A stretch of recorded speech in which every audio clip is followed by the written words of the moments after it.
2021 expansion joints వద్ద నిరంతర సీపేస్ మరియు నీటి ప్రవేశం కారణంగా రైన్ఫోర్స్డ్ కాంక్రీట్ బీమ్స్ లో దెబ్బతినడం తరచుగా గమనించబడుతుంది. నీటి ప్రవేశం రైన్ఫోర్స్మెంట్ కరోజన్ వేగవంతం చేస్తుంది, కాంక్రీట్ డెలిమినేషన్ కు దారితీస్తుంది మరియు క్రమంగా బీమ్ యొక్క లోడ్ తీసుకునే సామర్థ్యాన్ని తగ్గిస్తుంది. దీని వలన నిర్మాణ స్థిరత్వం మరియు దీర్ఘకాలిక మన్నిక దెబ్బతింటాయి. కాబట్టి వెంటనే శాస్త్రీయ రీతిలో రీహాబిలిటేషన్ చేయడం అత్యవసరం. రెక్టిఫికేషన్ ప్రక్రియలో ముందుగా లూజ్ మరియు దెబ్బతిన్న కాంక్రీట్ తొలగించాలి.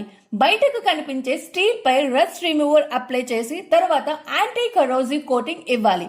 అనంతరం అధిక పనితీరు కలిగిన పాలిమర్ రిపేర్ మార్టర్ ఉపయోగించి దెబ్బతిన్న భాగాన్ని పునర్నిర్మించి నిర్మాణ బలం మరియు మన్నికను తిరిగి స్థాపించాలి. ఈ రకమైన స్ట్రక్చరల్ సమస్యలను నివారించడానికి మరియు మీ నిర్మాణానికి దీర్ఘకాలిక సేవా ఆయుష్ని పెంచడానికి ప్రీ కన్సల్టేషన్ మరియు పోస్ట్ కన్సల్టేషన్ దశల్లో వాటర్ ప్రూఫింగ్ మరియు స్ట్రక్చరల్ రీహాబిలిటేషన్ కోసం ఆర్కే ఇంజనీర్స్ ను సంప్రదించండి.